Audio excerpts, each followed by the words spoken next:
Então, boa tarde a todo mundo. Eu sou o Rafael e vou estar aqui com vocês hoje, iniciando a nossa oficina de apresentação e fluxo do sistema SIUR, né? Junto comigo está a professora Mônica, né, e a nossa colega Cristina. A professora Mônica está na Pró-Reitoria de Extensão, e eu estou representando aqui a Pró-Reitoria de Graduação, e a Cristina representando o Núcleo de Tecnologia. E a ideia é que a gente faça a lógica de oficina é ser conversado, né? Então a ideia é menos uma apresentação formal, né, do tipo tutorial do sistema, mas mais um compartilhamento de como é a experiência da organização do sistema e alguns problemas e questões que a gente identifica nas propostas e nas submissões que são feitas. Aqui a gente vai tentar contemplar todas as modalidades, mas claramente, né, nós temos mais representação da extensão e da graduação, que é onde tem maior número de propostas, e onde tem bastante dúvidas, né, relacionadas a alguns desses temas. Eu vou projetar uma apresentação aqui para ser ilustrativo. Ela não é uma apresentação que encerra, né, todas as questões, então a gente vai agregando também algumas informações conjuntamente, né. Eu vou iniciando e aí a Mônica e a Cris podem interferir quando acharem mais necessário, mais importante, né. Então, Ok, Rafa. o primeiro de tudo, eu acho que é importante a gente ver, né, o SIUR, né. Então, quando você acessa na nossa página, pode ser pela página principal, eu pessoalmente tenho ciência que nem sempre a nossa página é mais identificável, né, onde ficam os acessos, mas você lançando SIUR, né, e USPA, você vai ver siur.upspa.edu.br, ele vai ter essa caracterização principal, né, em onde você vai ter que fazer a primeira identificação, né, como proponente ou como participante. Por que isso acaba sendo importante? Porque anteriormente, quem já manejou outros sistemas nossos, que é um pouco que eu vou citar depois, ele tinha outra característica. Então, a partir de então, a grande definição a princípio, né, estando aqui todos sendo professores, a princípio, a maior parte vai estar se vinculando como proponente de atividades. Porém, o exemplo aqui dessa oficina, você está como participante, você entra como participante. Então, só acho que isso é importante, essa primeira definição, porque isso acaba definindo também quais perfis de visualização de atividades que você vai ter, ou que grau de gerenciamento, né? E os perfis, a Cris pode me corrigir se eu estiver equivocado, eles são, vou dizer assim, de porta única, né? Então, assim, ou você entra como proponente, ou você entra como participante, né? Então, você não consegue fazer uma transição tão imediata, vamos dizer assim, entre os perfis, né? Então, você vai ter que fazer uma certa seleção a priori. Eu digo isso porque também a gente acabou conversando sobre coisas que a gente também percebe que são dúvidas ou até equívocos, né, recorrentes. Então, uma das questões que às vezes acontece é muitas vezes alguém que quer ser proponente, ingressa como participante e não consegue fazer o acesso a uma proposta nova, mas não é esse seu perfil. E a mesma coisa, se você entra como proponente, você não consegue ver outros cursos que estão disponíveis para inscrição, né, em relação a isso. Então, como um primeiro tópico, acho que é importante a gente só contextualizar, né, o SIUR, porque para quem já teve também experiências de propostas de extensão, ele deriva no que a gente chamaria do antigo CIEX, né, o sistema de extensão que nós tínhamos. O SIUR ele já vem sendo utilizado quase que intensivamente, por conta particularmente da questão das restrições da pandemia, muitas atividades remotas, mas ele data de setembro de 2021. Então ele faz um ano, né? Quando eu fiz esse slide, fiquei pensando assim, só faz um ano. É que nem início da graduação, né? Parece que já está há 10 anos no primeiro semestre, mas não é. Então, porque particularmente com esse perfil, ele foi utilizado tanto para atividades substitutivas de atividades presenciais, quanto para complementação, né, de outras ações. E nós já também temos uma certa avaliação que a necessidade de modificação é porque tem uma mudança não mais questionável e não mais possível de ser desfeita, que é de progredir para atividades remotas, né? Então, mesmo tendo uma liberação, possibilidade de atividades presenciais, a gente acredita que as atividades virtuais de ensino, de pesquisa, de extensão, sim, vão continuar ocorrendo em alguma medida, né? Então, nessa perspectiva, o que ocorreu é que o sistema de extensão, o que seja exclusivamente para extensão, incorporou aquele conjunto de outras 4 perfis, vamos chamar assim, de atividades, né? Então, nós temos atividades de extensão que permanecem, as atividades de graduação, as atividades de pós-graduação e ou pesquisa, elas estão classificadas como um conjunto, né, em relação a isso. Atividades de inovação e ou empreendedorismo, que também estão agregadas em relação a isso, e atividades de formação docente, né. Particularmente, né, cada escopo desse está relacionado mais a um órgão, né, alguma pró-reitoria, enfim. Então, a atividade de extensão, a pró-reitoria de extensão, atividade de graduação e de formação docente, a Prograde, atividade de pós-graduação e ou pesquisa vão para a pró-reitoria de pró-PPG, pró-reitoria de pós-graduação e pesquisa, e atividade de inovação e ou empreendedorismo acabam passando pelo núcleo de inovação, né, o NITED. Então, é importante também situar isso, porque senão também existe, às vezes, um certo equívoco de direcionamento das dúvidas, né? Então, se eu fizer uma proposta de extensão, ela não vai estar disponibilizada para graduação, para a pró-reitoria de graduação. Se eu fizer uma proposta, claro, o que pode dar alguma confusão, por exemplo, atividade de formação docente, a CADD, né, a Comissão de Acompanhamento Docente, Aperfeiçoamento, está dentro da Prograde, então ela vai à Prograde como órgão, então isso só para também a gente saber a destinação, né, desse processo de avaliação das propostas de missão. E uma questão que eu acho que é importante é cada perfil de atividade tem uma definição pela própria pró-reitoria de vínculo.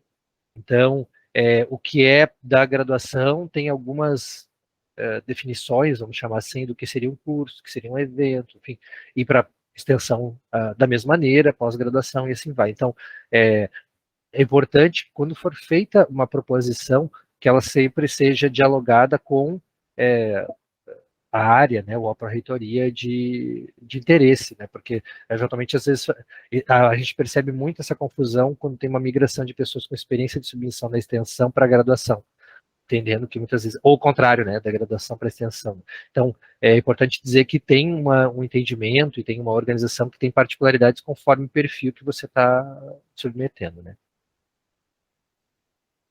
E aqui, eu vou reforçar, como eu já declarei antes para a Mônica e para a Cristina, foi uma tentativa infantil, de fazer um fluxograma que tentasse contemplar a diversidade de possibilidades que tem dentro do sistema, e claramente nós não fizemos opção de apresentar como ensino, pesquisa e extensão, porque essa é a nossa organização em organograma institucional, e não em modalidades de propostas. Então, ali aparece como tipos de atividades, mas a gente também chama de modalidades, né, de proposições, e essas modalidades de proposições, elas vão se classificar lendo-se, né, da esquerda para a direita, em curso, evento, projeto ou programa, né? E a partir daí, você faz uma especificação. Então, eu posso ter, a maior diversidade são cursos e eventos, onde eu posso ter um curso, e aí leia-se, né, agregado, né, curso de ensino, curso de formação docente, curso de inovação e empreendedorismo, curso de extensão. E evento, a mesma coisa, né? Os únicos que têm mais especificidade são projetos e programas que estão vinculados a projetos e programas de extensão, que já existiam anteriormente, né, de maneira incorporado a partir do CX, né, e aí é só fazer uma especificação particular, né, que no ensino, quando você faz o curso ou evento de ensino, você ainda tem a outra especificação, que é ser de ensino em graduação ou ser de ensino em pós-graduação. Essa definição final, por mais que ela possa parecer pequena, é que define também se vai para a pró-reitoria de graduação ou a pró-reitoria de pós-graduação. E isso também muda as especificações, que depois a gente vai discutir mais adiante, do qual é o público-alvo, né? Então, a definição do público-alvo, de certa maneira, eu acho que a Mônica talvez pode complementar um pouco em relação a isso, a questão da extensão, né? O que acaba definindo a aprovação, vamos dizer assim, ao final da proposição, é muito mais uma coerência entre o delineamento e modalidade da atividade e ao público que se destina, ou a organização que se destina. Porque muitas vezes nós observamos que existe uma proposição, por exemplo, de um curso de ensino de graduação, onde o público-alvo são alunos de determinado programa de pós-graduação. Essa incoerência o sistema não barra na proposta, mas ele barra na avaliação de mérito, e daí ele acaba sendo devolvido para fins de correção, ou do público-alvo, ou da modalidade, né? E acho que é uma questão importante, isso talvez a questão pode corrigir se estiver equivocado, né? Na hora que você faz essa escolha, ela desdobra todas as demais. Então, se por acaso você queria fazer um evento para pós-graduação de ensino e você indicou como graduação, não tem uma maneira muito simples de desfazer, você tem que ressubmeter sobre outra modalidade. Então é importante que essa primeira escolha seja bem feita, porque nós conseguimos fazer retificações, uma analogia que a gente pode fazer é com a plataforma Brasil, né, de cadastro de projeto de pesquisa. Né? Você consegue fazer uma modificação depois, vamos dizer assim, daquela página inicial, né, depois daquela folha de rosto, onde você define modalidade, algumas questões preliminares. Mas se a mudança é na proposta inicial, na origem, aí você tem que ressubmeter. Então, às vezes, se a gente percebe que está fora do escopo, muitas vezes a proposta aparece como rejeitada, e com uma explicação de por que rejeitada, mas muitas vezes porque ela está no escopo equivocado do público-alvo ou da modalidade, né? Eu não sei, Mônica, se tu quiser falar, eu posso falar primeiro, você sabe, mas acho que é importante as definições, né, específicas da extensão, e eu posso falar da graduação também. Bom, boa tarde, colegas, né, os que estão nos acompanhando, é bom tê-los aqui.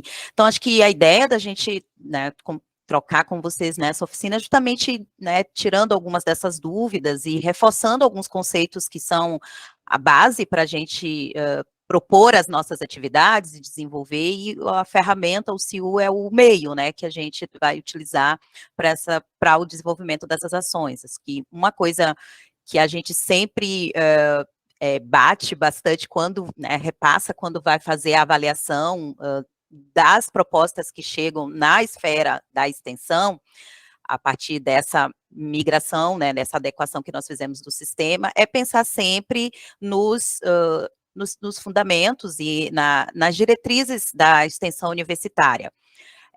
O que o Rafa pontuou antes, né, a gente, na organização, e, né, quando eu vou registrar a proposta, eu tenho que já, a princípio, ali escolher que modalidade essa minha proposta pertence. E aí, a gente identifica e sempre ressalta isso, que sendo um curso, um evento, um projeto ou programa que, né, o proponente está enxergando, entendendo como uma atividade de extensão, acho que é sempre importante fazer a reflexão sobre as diretrizes extensionistas, que aí, sobre o que define, né, a extensão universitária. Então, a interação dialógica, a interdisciplinaridade, a interprofissionalidade, então, parece o famoso 5 Is, né, que a gente fala em vários espaços. A indissociabilidade no ensino, pesquisa e extensão, impacto na formação do estudante, impacto na transformação social. Aí alguém vai perguntar, precisa ter todos esses para ser considerado um curso ou um evento, né, pensando nos que seriam mais curtos, ou projeto, um programa?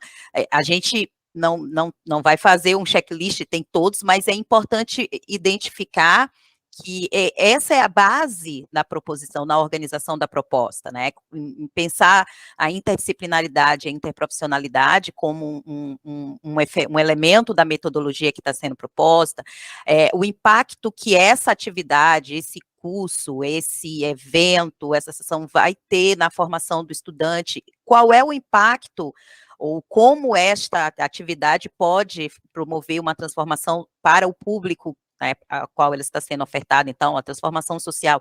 Então, pensar nesses elementos vão nos permitir adequar ou, né, definir corretamente ali a modalidade da atividade, da ação que está sendo proposta. Uma coisa que o Rafael comentou, e certamente aparece mais algumas vezes, é que a gente percebeu ao longo né, dos anos, vamos dizer assim, de uma forma geral, e conversando com os colegas que estavam aqui antes, que algumas atividades que a gente, como docente, fazia a proposição, encaminhava, elas estavam muito mais atreladas ao ensino, né, como o Rafael já falou, tinha um direcionamento, era um tópico específico, para um público-alvo bem específico, que não efetivamente estava atendendo uma demanda da sociedade, e sim uma necessidade de complementação do conceito, um aperfeiçoamento num determinado tópico. Então, a gente precisa, né, reorganizar o sistema para que se possa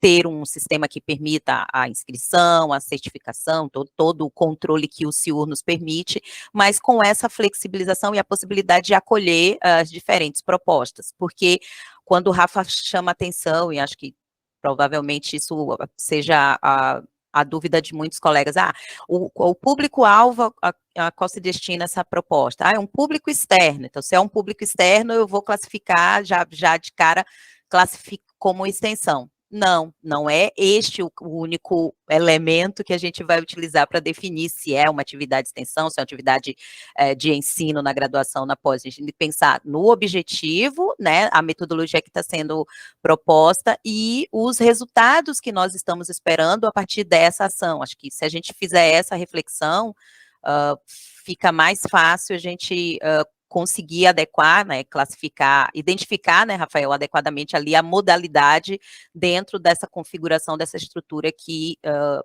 adotamos, né, na organização do nosso sistema. Acho que inicialmente era isso, né, Rafa?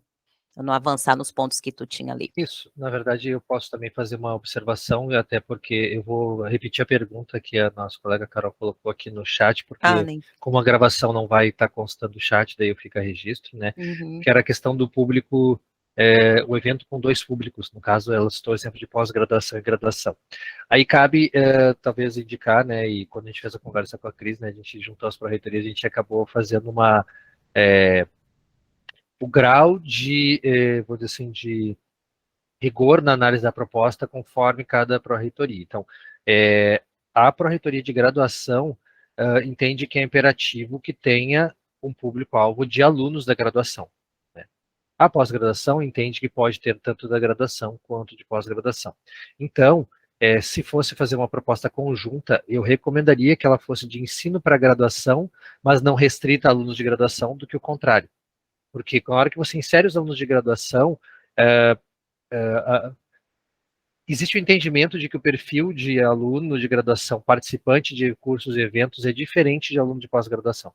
E, portanto, a proposta da graduação ela tem precisa de um tipo de análise um pouquinho mais detalhada, um pouco mais cuidadosa. Inclusive, depois a gente vai começar a citar um pouco mais em relação ao perfil do curso da atividade, né, do curso do evento.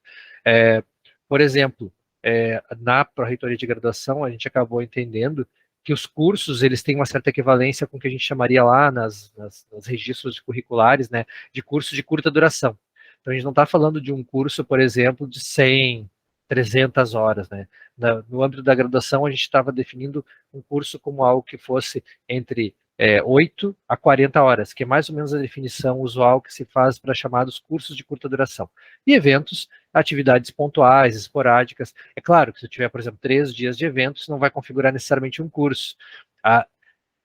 Pode ou não. Por quê? Porque dependendo da proposta, se você organiza de maneira que esteja organizado, articulado, e que tenha o desenvolvimento, a gente talvez configure isso como curso. Então, por isso que a análise que a gente acaba fazendo, essa tem uma vinculação em relação a isso. Então, voltando à pergunta, né, se você tem intenção de fazer um público de graduação, de pós-graduação, e sendo que os regramentos, vamos chamar assim, para analisar uma proposta de graduação, são um pouquinho mais rigorosos, tendo o perfil do aluno, a recomendação é você fazer uma proposta para a graduação não restrita a alunos de graduação. E você insere, aí depois, quando a gente vai mostrar depois, né, quando você define a quem ou a que cursos está destinado, você simplesmente insere os outros pós-graduação, ou todos os pós-graduação, se você quiser, e aí a proposta fica disponível, tanto para alunos de graduação quanto de pós-graduação, né?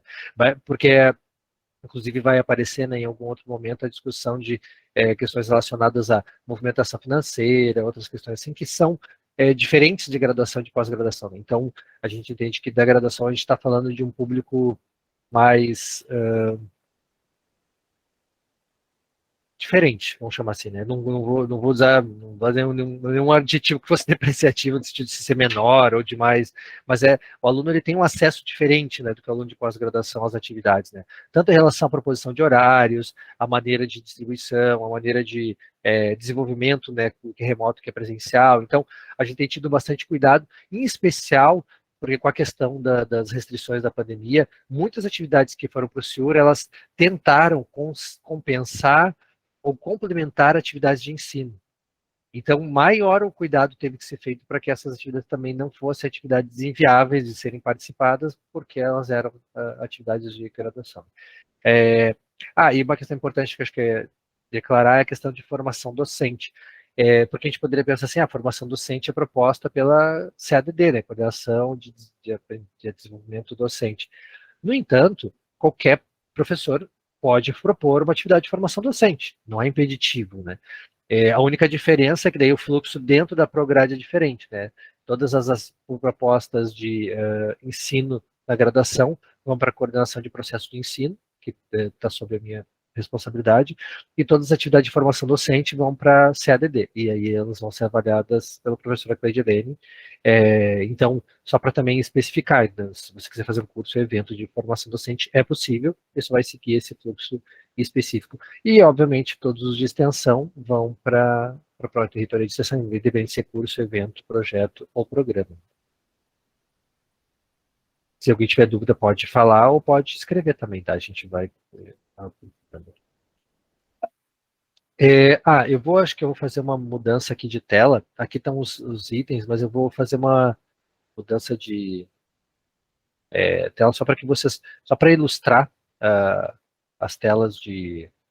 não sei como é que chama isso. As telas de acesso, seria? Eu não sei esses nomes tecnológicos, mas enfim. Acho que sim, Rafa. Só para ter uma... Então, nós temos a tela principal que eu havia mostrado, né, onde você faz a seleção entre proponente ou participante, né? Caso você vá pelo caminho participante, você vai ser apresentado... Essa tela não precisa ter o acesso logado inicialmente. Então, esse é o perfil que qualquer interessado pode visualizar, né? E aí você tem...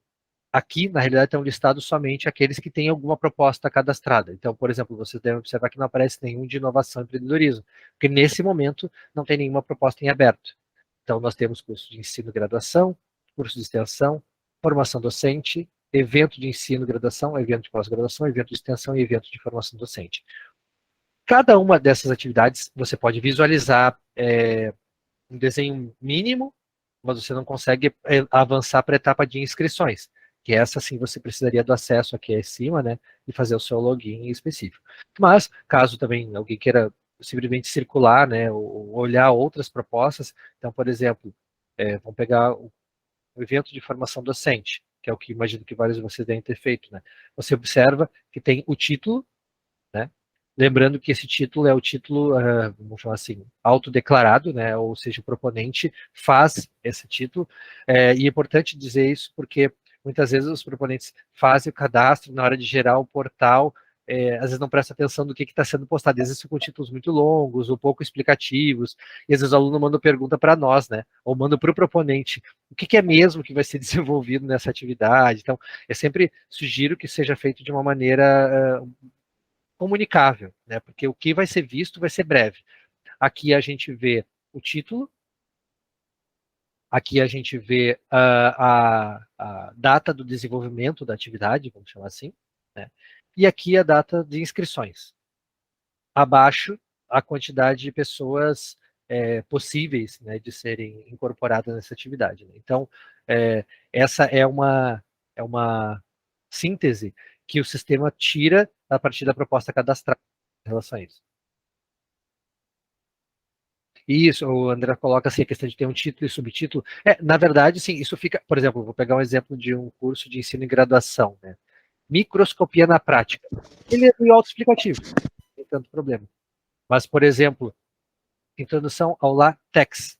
Essa é enfim, é uma atividade que já ocorreu, mas não é autoexplicativa, né? Então a pessoa precisa conhecer ou ela precisa avançar e clicar e entender mais, ó, no caso aqui, né?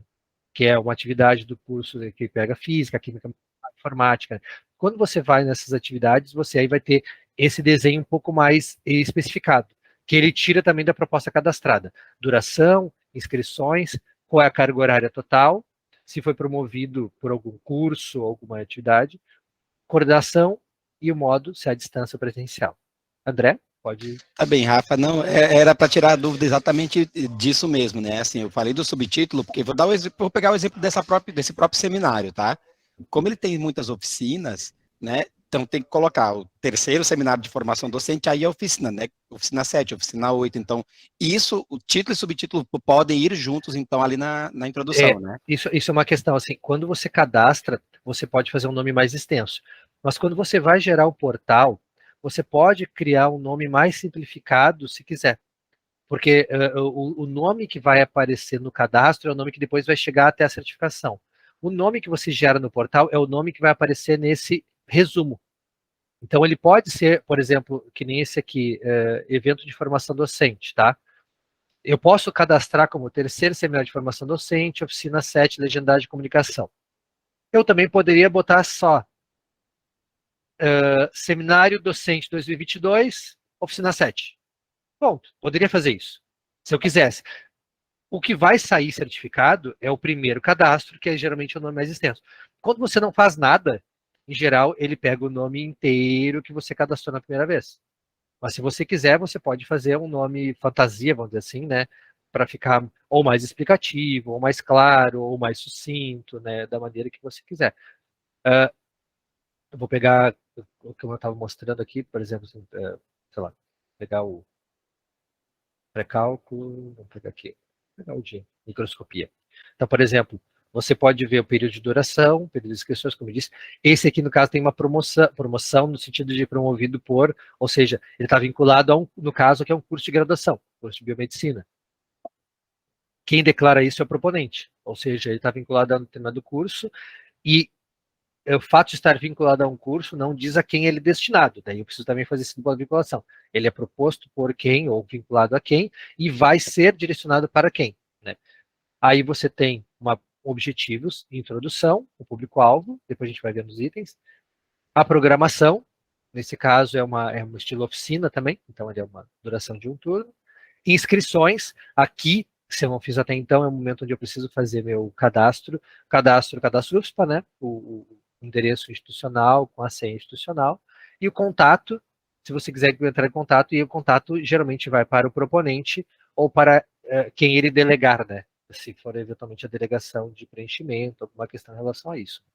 Então, eu achei que era importante só essa parte inicial, porque muitas vezes a gente não, quando a gente faz como proponente, muitas vezes a gente não tem o hábito de olhar como participante, né? Então é importante saber que, para os alunos, como aparecem as abas assim fechadas, alguns alunos vão lá e ficam procurando, ou a gente induz, indica, procura e tal, mas muitas vezes os alunos às vezes não percebem, se a divulgação não foi muito bem incisiva, eles não percebem que já está disponível em algum momento. Então, é importante sempre que tiver interesse saber que esse é o perfil de visualização que aparece para os alunos, tá?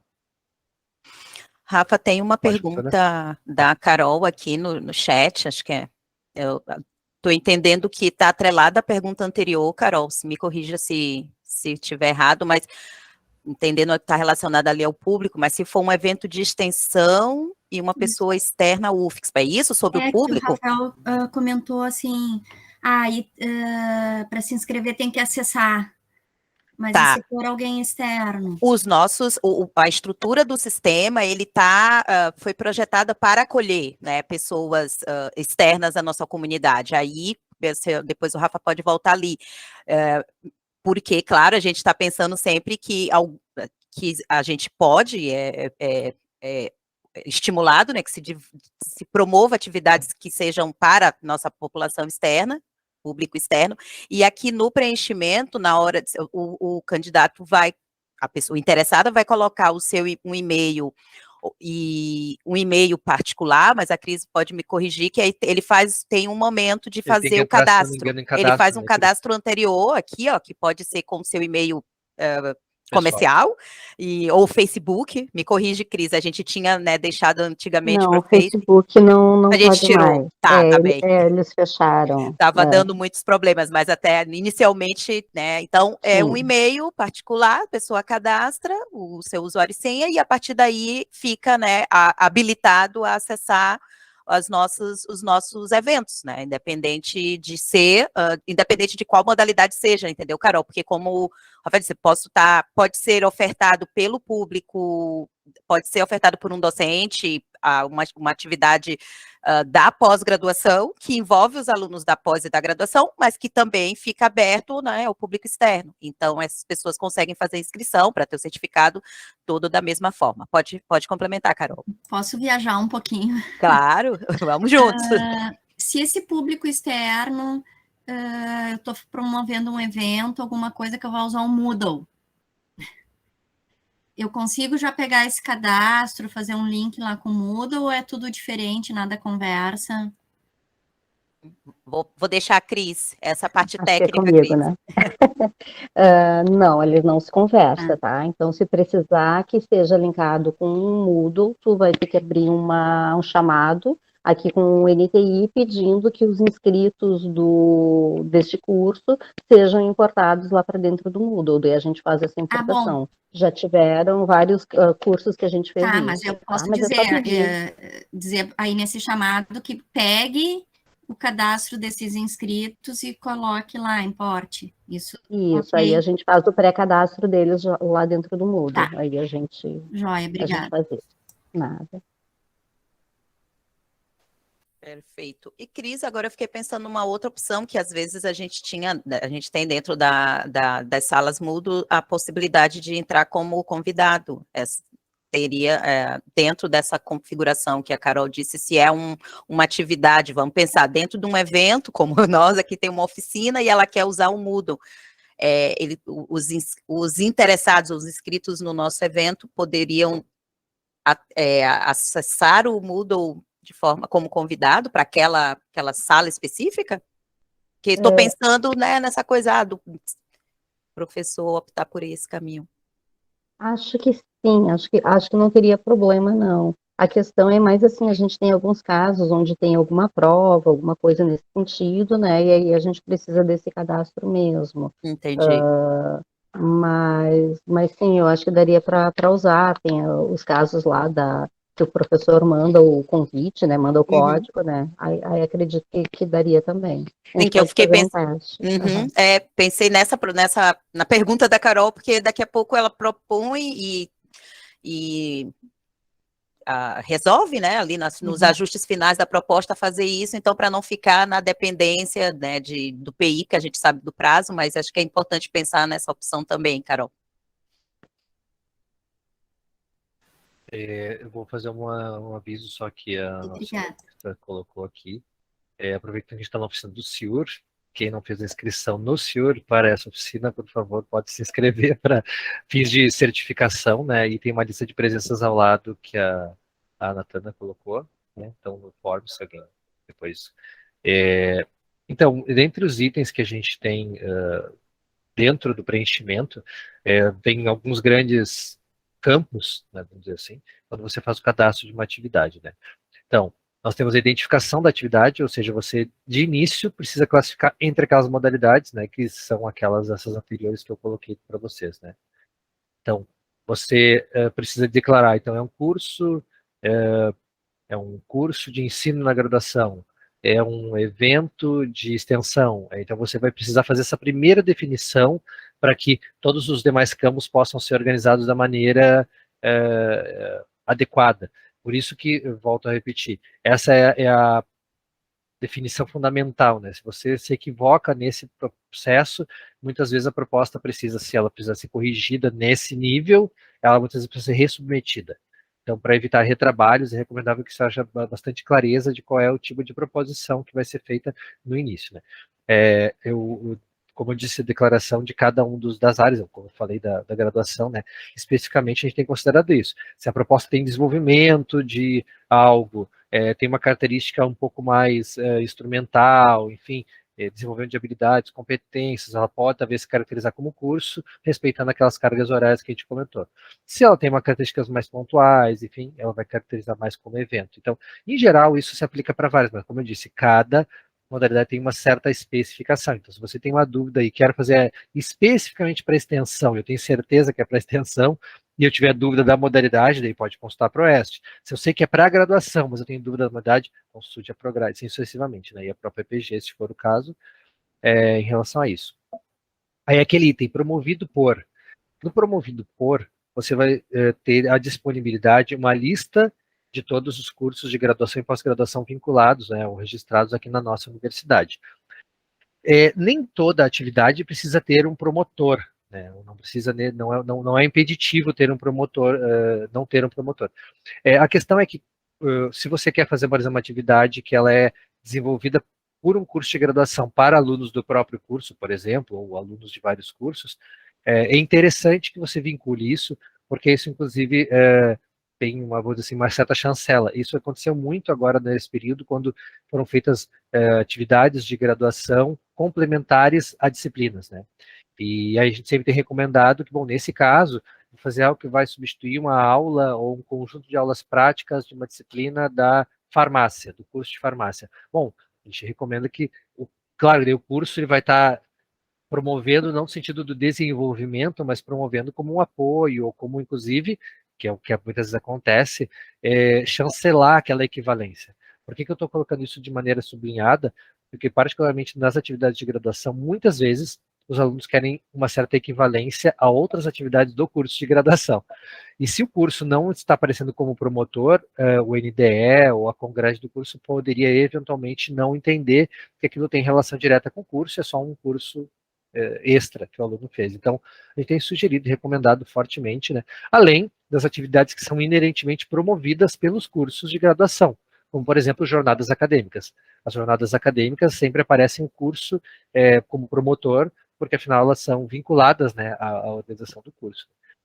A mesma questão em relação à pós-graduação, e aí vem aquilo que a Carol trouxe, que eu comentei, por exemplo, já teve casos de alunos de pós-graduação querendo fazer propostas para a graduação, sejam cursos relacionados a essas teses e dissertações, sejam cursos relacionados a uma complementação do estágio docente, enfim. Se ele vai ser direcionado para a graduação, ele pode ser promovido pelo programa de pós-graduação e depois lá no público-alvo você define que é para alunos de graduação. Então, a promoção ela é um pouquinho menos imperativa, vamos dizer assim, então você pode não ter uma proposta vinculada. Se não me engano, acho que na promoção, né, Cris, pode ser inclusive departamento, né? Eu acho também, né? Pode. Porque eu me lembro que teve um evento, acho que foi aquele curso de pré-cálculo, enfim, que foi professores de uma área. Então, professores da área de matemática definiram o que iriam fazer. Então, ele não ficou vinculado a nenhum curso, não tinha um único professor proponente e ficou vinculado a um departamento acadêmico. As ligas também estão cadastradas. Né? Isso. Quando eu falei a promoção, mas claro, a gente vai pensar em todas as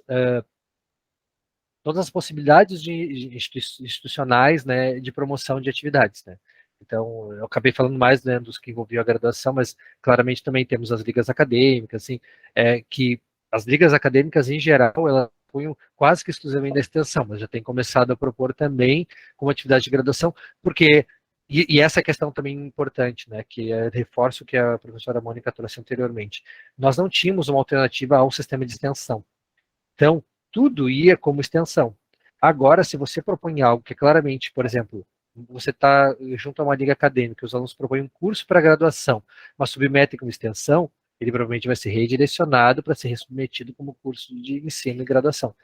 Então, eu diria, inclusive, não sei quanto os professores têm experiência de uso, assim, mas os alunos estão bem instrumentalizados e eles erram menos, tá? Pelo menos é isso que eu tenho visto. Talvez por serem mais experientes até como participantes, então eles já sabem mais as diferenças, né, de olhar as propostas de maneira específica, então, muitas vezes as ligas não erram tanto, assim, nas proposições quando fazem, né? O público-alvo, e aí cabe aquilo que a Mônica trouxe, né, em relação ao fato de ter um público. A grande definição é se ele é interno ou se é externo, e depois dentro do interno você acaba definindo se tem docentes, técnicos e alunos. Cursos da graduação tem que constar alunos como público-alvo. Pode ter outros, mas no mínimo tem que ter alunos de graduação, senão ele não se configura. Então, ele já teve casos de propostas que a gente recusou porque listava docentes, técnicos, mas não listava alunos de graduação, então elas claramente não se configuram. Aí vai ter que se avaliar onde isso vai estar situado, né? Talvez seja na extensão, talvez seja a formação docente, o que for.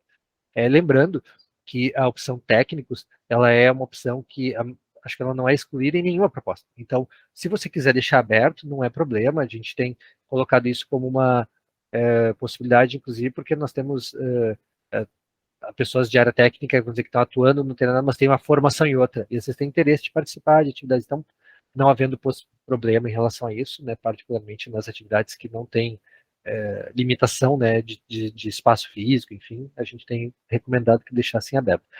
O público externo, e eu vou falar especificamente da questão da graduação, não há impeditivo de ter público externo, mas o público-alvo principal deve ser os discentes de graduação. Por que eu coloco isso? Porque algumas vezes tem propostas que tentam se fazer um componente misto, né, de alunos internos e público externo. propostas mais coerentes, que vamos dizer assim, que já recebi para analisar na graduação, envolvia público externo também de alunos de graduação. Quando você mistura públicos de níveis de formação diferentes, isso vai dando uma certa complexidade, por isso que eu faço essa observação para a Carol. Como se você faz para pós-graduação e para graduação ao mesmo tempo, é mais adequado ou é menos problemático você fazer para a graduação e após se insere, do que você fazer para pós e inserir a graduação. Daí ela acaba tendo mais dificuldade de delineamento. Então, e a mesma coisa quando você põe público externo. Às vezes a pessoa vota público externo, qualquer público externo. E aí, às vezes, a proposta, na prática, de novo, no que vai para a graduação, às vezes tem tanta especificidade que quando você bota os externos ficam se deslocados, é o que a gente já observou, tá? Então, fica uma observação, quando quiser contemplar o público externo em relação a isso.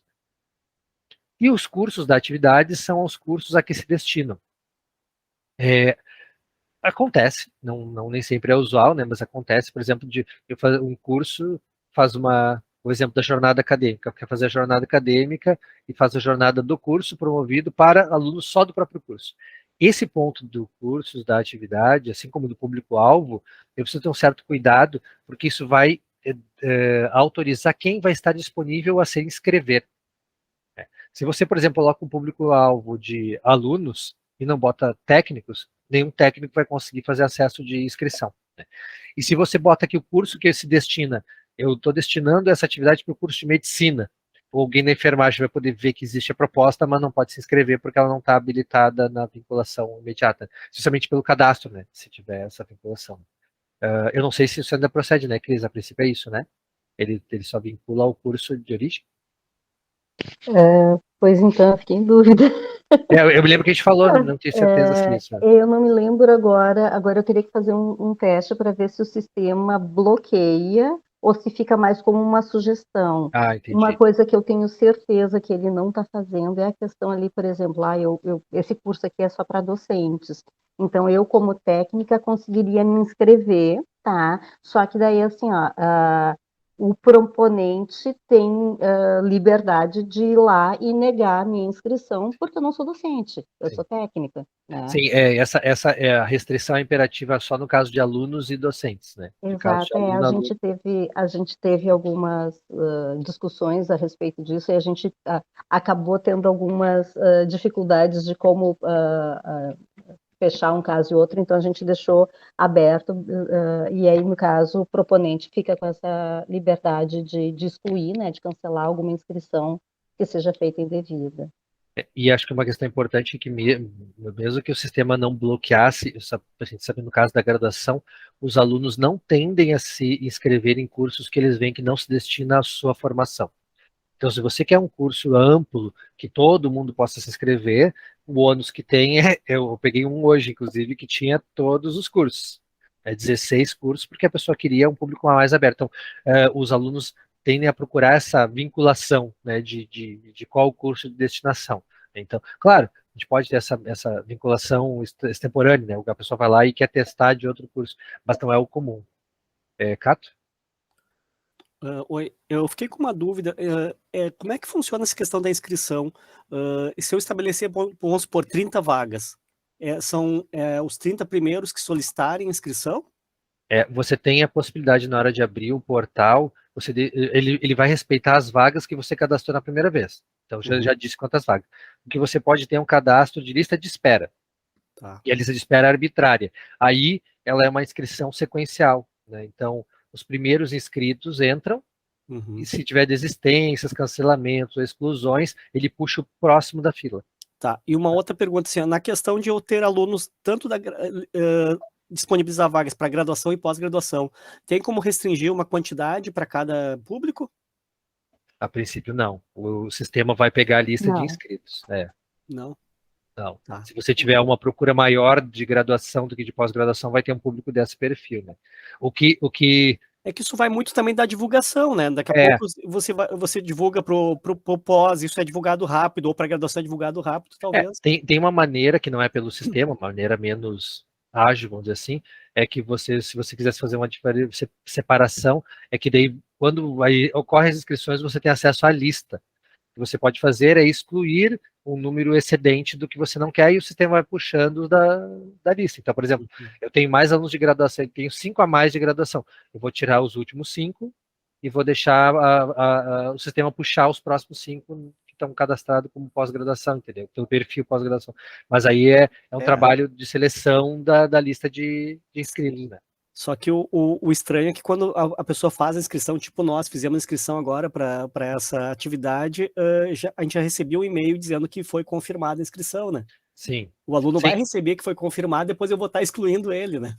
Mas aí, quando você faz uma exclusão ou qualquer modificação, o sistema permite também que você mande uma mensagem informando ao participante. Então, eu já tive a possibilidade, por exemplo, de fazer uma filtro numa proposta, por exemplo, fiz a proposta e eu vi que teve cancelamentos ou não confirmações.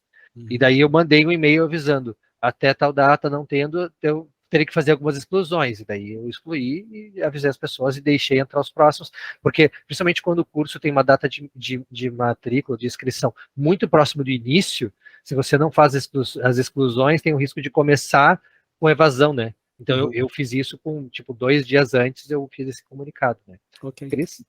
Obrigado. Uma sugestão também que pode ser colocada é, assim, na hora que for fazer a definição, já pode colocar, a gente tem geralmente alguma observação, né, e que daí já fique aparecendo para eles ali no portal, dizendo, que vai ser preferencialmente os 10 primeiros da graduação e os 10 primeiros da pós, e se não houver interesse de alunos da pós, então aí poderia já deixar alguma coisa explicada, né? Então isso foi uma sugestão que eu dei para uma pessoa que me fez uma consulta de um assunto parecido, que eu coloquei assim, deixa especificado, né, dizendo que pode haver, então, esse cancelamento se exceder, então, o número de pessoas que estavam previstas para aquela vaga. Então, daí já pode ficar claro para a pessoa que ela, mesmo estando confirmada, pode vir a ser cancelada. E é uma questão, acho que importante, a questão da coordenação, né? Porque a gente também teve algumas consultas, né, do tipo, eu posso, um aluno pode propor uma atividade, né, ou um aluno de pós-graduação, muitas vezes acontece essa demanda, assim, a coordenação da atividade tem que ter a vinculação UFSPA, né? Então, no caso das atividades de graduação, especificamente, a gente não teve essa experiência, e geralmente a recomendação mais adequada é que seja um servidor, né? Então, técnico ou docente. Então, eu posso dizer que desde que a gente fez essas orientações, não recebi nenhuma proposta que veio com algum outro tipo de recomendação. Então, em geral, se for um aluno de pós-graduação, a recomendação que o professor, o docente faça, nem que seja a abertura, e faça uma delegação de autorização para que ele seja o responsável. E aí, como acontece o exemplo da Plataforma Brasil, né? Você delega para alguém como equipe organizadora, que faz preenchimento, faz comunicações, enfim. Nas ligas acadêmicas isso é muito comum de acontecer, né? O professor abre a proposta e delega para os alunos fazerem tanto a organização quanto a gestão, até porque muitas vezes a gestão do próprio evento, da atividade, é feita pelos alunos nesse perfil, né? Então, e aí tem acesso aos itens como o proponente teria, né? A questão da comissão organizadora, a questão importante, tanto o coordenador quanto a comissão organizadora são cadastros que geram certificação específica. Então, o coordenador, e aí tem o ônus, não o ônus, o bônus nesse caso, né, de quem abre a proposta e que já sai certificado como coordenador da proposta, né, porque afinal, em a proposta sendo desenvolvida, a pessoa inerentemente se entende que ela está vinculada à proposta.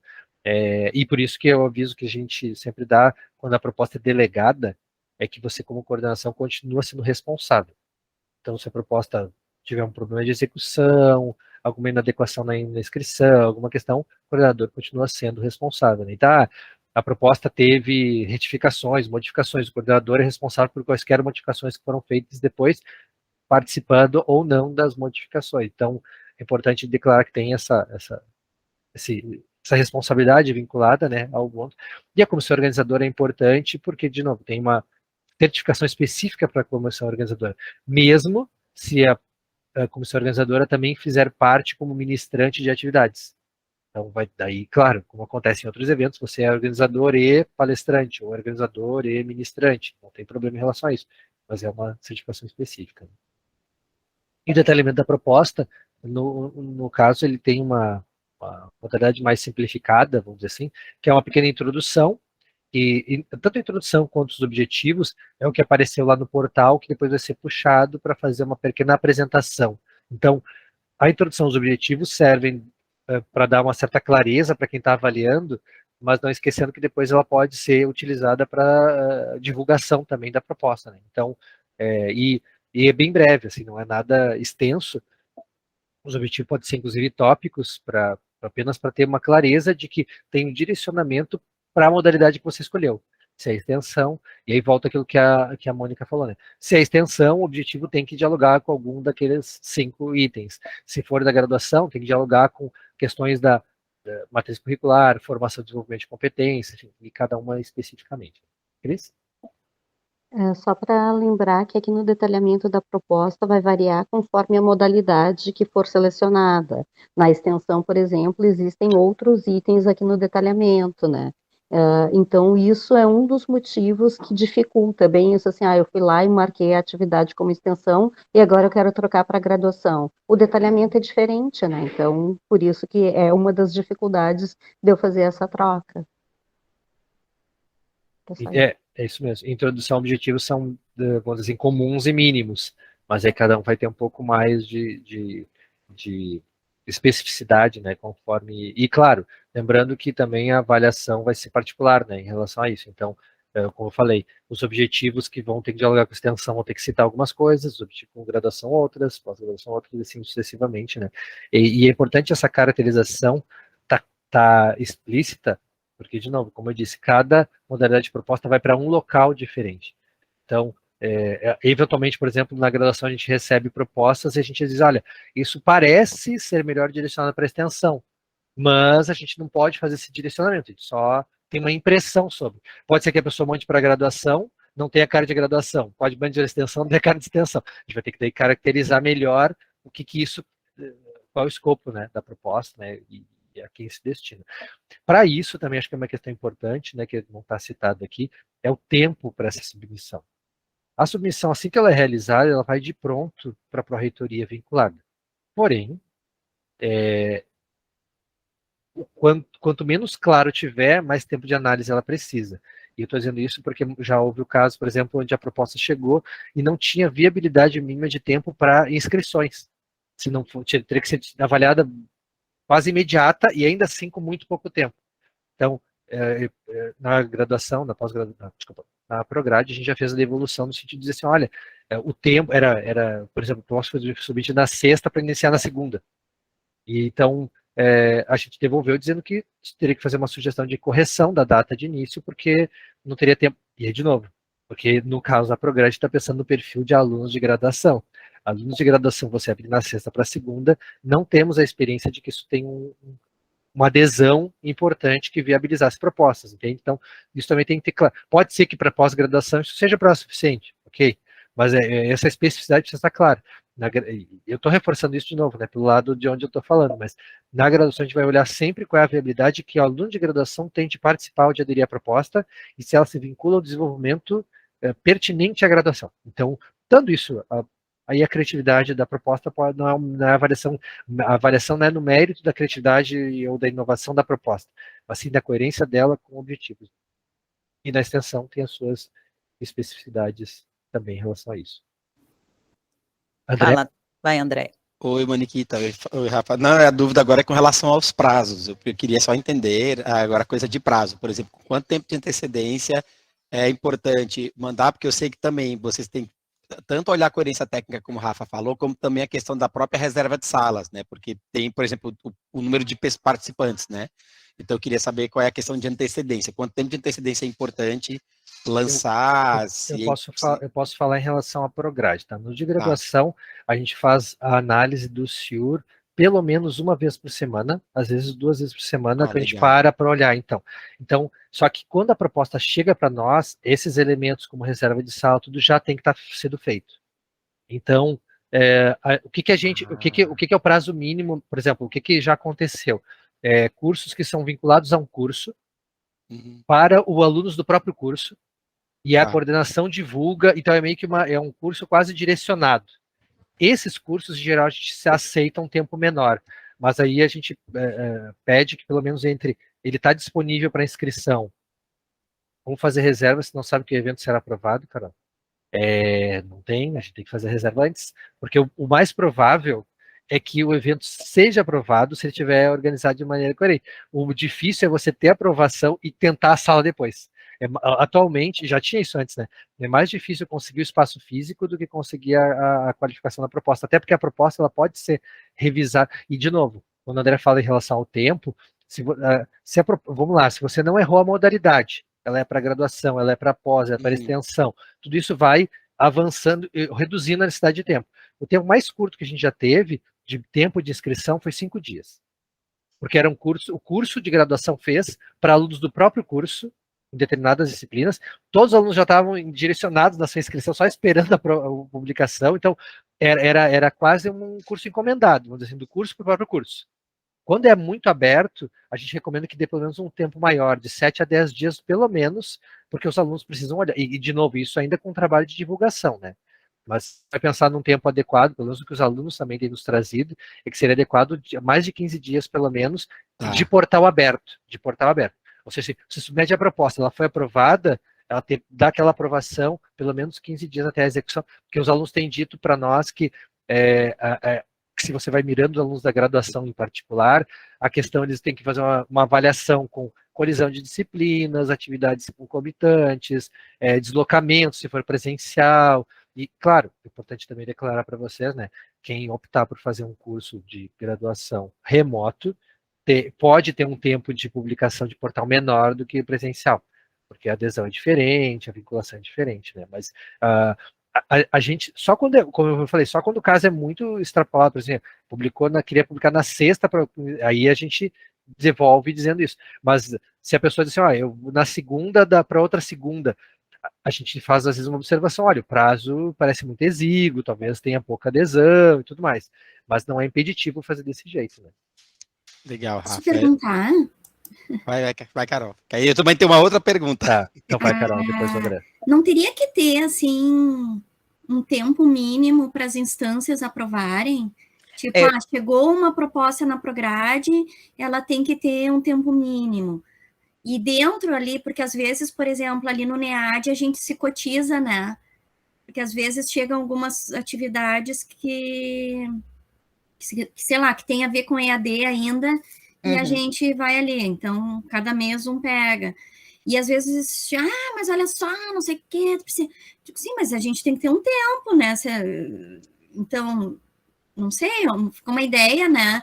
Porque o CEP, hoje em dia, todo mundo entrou no esquema, né? Eles têm a reunião, claro que é uma coisa que não é projeto, é mais dinâmico, né?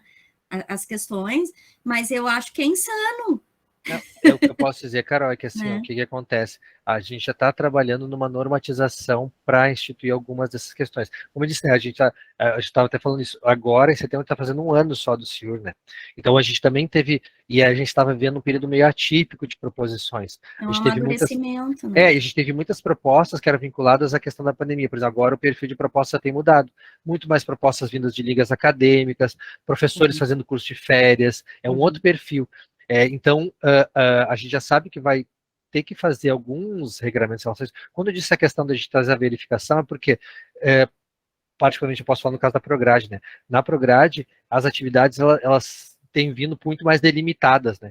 Assim, com um público-alvo bem específico, uma coisa bem mais circunscrita, o mais diferente que vem é as jornadas acadêmicas. Então, ele acaba tendo uma certa recorrência de propostas, mas com certeza, e claro, a gente acaba tentando fazer isso com um certo grau de agilidade, justamente para, como o André falou, assim, de viabilizar entre a pessoa propor, mas, por exemplo, eu tenho professores que propõem 3 meses antes, então eles têm um tempo de portal muito maior, e aí a chance de inscrição é muito mais assegurada, porque daí você tem o aluno sabendo que em abril ele se matriculou para um curso em julho, entendeu? A gente teve alguns professores relatando assim, que abriram a proposta e quando eles foram fazer, principalmente atividades práticas, presenciais, não veio todo mundo, mas os alunos mesmo disseram assim, não teve tempo hábil de planejamento para o inscrito, porque também a gente precisa ter esse cuidado. De novo, falando especificamente da graduação, apesar de ser para a graduação e muitos alunos terem interesse, eles elegem prioridades, né? Então, muitas vezes, eles não vão fazer uma atividade que está no âmbito de uma complementação em detrimento de uma atividade obrigatória, né? Mesmo que a gente pode propor em horário que a gente quiser, né? Posso propor colidindo com todo mundo, de manhã, de tarde, de noite, não tem problema. Então, essas questões, o CIUR não vai bloquear em relação às atividades que ele já está articulado. Porém, a gente sabe que, como era antigamente, né, os alunos acabam fazendo isso, e aí também essa questão de mirar o público-alvo. Atividades noturnas, tem maior adesão de alunos noturnos, desde que não colidindo, e atividades diurnas com alunos diurnos, desde que não colidindo. Então, por isso que eu tive um professor, por exemplo, que ele abriu as grades dos cursos interessados e tentou achar uma área verde comum para propor, porque ele queria os cursos, mas ele disse, olha, se eu botar num horário que vai ter colisão, ou determinada série, então, de novo, eu sei que eu estou falando especificidades da graduação, mas é por isso que, nesse momento, a gente está fazendo análise mais recorrente, não por uma questão de é porque não tem tido um volume, a extensão recebe um volume muito maior do que da graduação. Então, a gente recebe, agora tem aumentado um pouco mais, mas assim, a gente recebe uma média de, no máximo, uma proposta por semana da graduação, sabe? E então, assim, não é nada inviabilizado de fazer. O que acaba demorando mais tempo atualmente é equívocos na preenchimento, ou na designação do público, ou na modalidade da proposta, ou no escopo. Então, em geral, a gente tem recorrentemente avaliado se tem tempo hábil de inscrição, é destinado para graduação, o objetivo se articula, a gente aprova sem maiores condições, né? Só complementando, Rafa, a tua resposta para a Carol, que a gente, né, tem uma instrução normativa que ainda está vigente, que trata, Carol, dos prazos e dentro da proposta das ações extensionistas, cursos e eventos. Então, a gente tem a prerrogativa, é a IN 02 do ano passado, de 2021, que fala do prazo a partir da submissão no sistema, fazia referência ainda ao anterior, que tinha, né, um prazo de 15 dias para avaliação, e claro, esse prazo podendo ser ampliado à medida que houvesse necessidade de adequações da proposta, então a tramitação. E isso já incluindo, né, já tinha o que, em linhas gerais, né, uma proposta com vai e vem, ela fica em torno de 35 dias. Então, um pouco, e a prerrogativa de considerar como essa instrução normativa já foi no período da pandemia, já considerando o olhar do NITED, né, do NEAD especificamente, sobre as questões da modalidade à distância.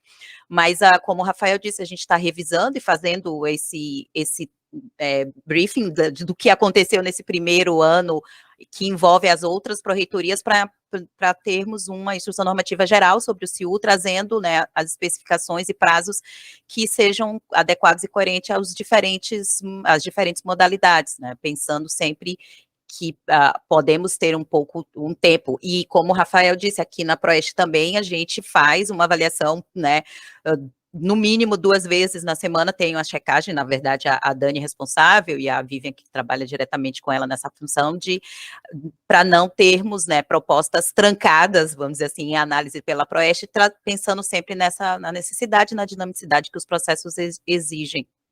Mas entendo que não dá para chegar, como o Rafael disse, em 5 dias, né? Às vezes quando a gente já recebeu proposta numa terça, que pedindo, dá para aprovar para a gente começar, era diferente, Rafael, chegou na terça que era para começar, para executar na sexta ou no sábado, então, é inviável, principalmente, né, pensando no princípio de atividade extensionista, onde você tem que divulgar, dependendo da ação, você precisa, né, de muito mais tempo para atingir o público-alvo, né, se há a interação com a sociedade, e essa atividade, ela precisa ter mais tempo de divulgação. Por isso que talvez a resposta melhor para ti, né, Carol, depende para onde você submete. A extensão com essas características, ela às vezes leva mais tempo de análise, e por isso que eu disse, na graduação, as propostas têm vindo mais circunscritas, até mais homogêneas, eu diria. Então, a gente acaba tendo menos, e o que vem para a Prograde, né? Eventos para graduação e eventos de formação docente. De formação docente, a gente não teve nenhum professor propôs formação docente para a própria formação docente, né? Ou seja, só a CADD tinha sido proponente de algumas questões. Então, se a gente não fizer também muitas propostas nesse sentido, o nosso fluxo de análise acaba sendo ágil, né? Então, quando, claro, a nossa expectativa é que tenha uma diversidade maior, inclusive, porque os alunos também já descobriram isso como uma possibilidade, dependendo do perfil do aluno, mais interessante até do que da extensão, porque alguns querem vínculo específico com curso, atividade de aprofundamento de estudos e tal, né? Então, então a gente sabe que também está tendo uma certa migração do perfil que submetia só para o CX para submeter no CIUR, né? André? Rafa, a minha pergunta tem um pouco a ver até com a pergunta que a Carol fez no chat ali, porque ela perguntou, né, como é que a gente sabe se pode fazer a reserva no CIUR, se o evento vai ser aprovado. Por que eu estou perguntando isso e quase replicando a pergunta da Carol? Porque é muito comum, por exemplo, a Secretaria Municipal de Saúde, às vezes, demandar, por exemplo, sei lá, o Salão Nobre, demandar auditórios. Então, às vezes, tem uma confusão entre eventos que podem ser uma parceria entre o UPSPA e algum órgão externo, como secretarias de saúde estadual, municipal, e a reserva de salas em si. Então, a minha pergunta vai um pouco na linha da Carol, bom, então, em todo caso, para fazer um evento, principalmente com essa característica mais complexa que tu fala, né, se vai envolver extensão, se vai envolver uma parceria com uma instituição externa, URGS, a própria Secretaria de Saúde, se precisamos mesmo assim disparar, então, a reserva de sala antes mesmo de enviar ao CIUR.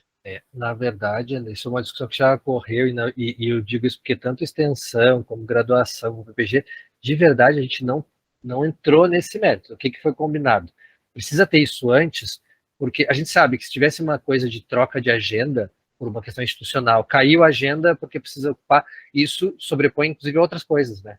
Sobrepõe outras atividades internas que nós tenhamos feito. Então, por que a gente faz isso? Porque se observava anteriormente que muitas vezes a análise, como a Mônica falou, da proposta levava um tempo, e ao ser aprovada, se percebia que não ia ter viabilidade porque não tinha espaço físico. Então, o que foi combinado com a Proplan é que, a princípio, se faz a reserva, aí tem uma questão de responsabilidade, que é o que eu vou citar depois, né, porque está no próximo item aqui, que é o termo de uso. Se você reserva um espaço físico para uma atividade de ensino, pesquisa ou extensão, e, por exemplo, ela não vai ocorrer, e você tem a responsabilidade de informar da existência para liberar. Na mesma medida, tem uma questão que a reitoria também tem feito, ela procura preservar as reservas inicialmente designadas. Então, claro, de novo, né, a gente acho que nunca viveu um fato assim de que foi imperativo e teve que fazer a supressão de uma atividade, de um evento, ou pelo menos que não foi redirecionado para um espaço com algum grau de equivalência para suportar a proposta. Então, até então a gente não tem esse problema. Então, a recomendação é sim, você faz a reserva, e aí fazendo a reserva, o setor de apoio às salas indica auditório, ou o que for, e aí, tanto é que você precisa anexar o comprovante da reserva para finalizar a proposta. Então, você precisa já dizer que não é tipo, não é trust me, é tipo assim, acredita que eu consegui a sala. Não, tem que mostrar que tu já... Aí pode ser um e-mail do setor de apoio às salas. É o e-mail. Porque respondendo, de acordo, enfim, a sala tal está reservada. O pessoal do apoio já faz um pouco esse e-mail escrito, né? Eu ia comentar isso, Rafa, que o pessoal já encaminha, né? Se nós, como docente, solicitamos um espaço e dizemos que é para atividade XY, explicitando lá. Eles vão verificar a disponibilidade do local no dia e horário que você solicita, e aí faz que eles, na configuração, uma pré-reserva e indica que esta reserva né, ela fica validada a partir do momento que a atividade for aprovada pela instância tal, e aí te direciona para que faça o registro na unidade de referência, né, via o sistema. Então, até eles já estão indicando, né, via CIU fazer o registro da proposta. Então, esse é o caminho para que a gente não tenha atropelos nesse sentido, de estar tudo ok do ponto de vista de mérito da proposta e depois não ter o espaço. E a gente sabe que é um problema nosso, né? Mas só complementando, acho que o outro gancho, André, em relação, né, quando é uma atividade que o nosso parceiro quer desenvolver e tal, eles também têm um fluxo externo, né, que o parceiro que vai organizar, promover a atividade, eles têm como fazer a solicitação quando é um parceiro, quando tem uma parceria específica, já acertada com a instituição para a cedência do espaço. Então, é um outro fluxo que é via SEI, né, que é dos parceiros externos. Se não tem o André, a Mônica ou o Rafa como um articulador, organizador do evento, só para te deixar a par dessa situação também. E aí nós temos também como um outro item importante, que é a questão do cronograma. Cronograma, e eu reforço isso, porque muitas vezes as pessoas querem fazer o cronograma, porque o cronograma, eu vou usar a analogia, né? É cronograma como a plataforma Brasil, né? Você cadastra cada momento temporal que você quiser, né? Tem uma palestra das 8 às 10, das 10 ao meio-dia. Você pode colocar só o turno da manhã como palestras. O problema é que isso tem vinculação com a certificação. Né? Tanto com o que fica registrado no verso do certificado, ou seja, quanto mais detalhado for, mais informações ficam no verso do certificado, e também, se você cadastra um item, você pode cadastrar um ministrante, né?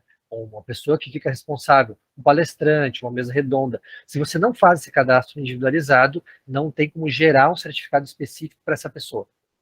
E aí o sistema também não tem certificações paralelas. Aí como proponente você faz uma declaração, o curso, mas o sistema só pode fazer para aqueles que você tem listados ou cadastrados. Então, se eu tenho uma mesa redonda e quero certificar cada um deles individualmente naquele evento, eu vou precisar cadastrar todas as 2, 3, 4 pessoas, uma a uma, né, e se forem externos, o sistema sempre pede que você coloque se tem uma instituição de vinculação e o currículo Lattes, para fins, se tiver o Lattes, né, ou se não tiver, pode especificar, porque isso também fica nos nossos registros, né, de cadastro prévio para poder listar. O sistema já tem bastante, porque na verdade ele vai ficar com a lista de pessoas no banco, né, então deixa eu só pegar uma questão que a Sheila falou. Se não tem a confirmação do convidado mandar a proposta, eu posso alterar.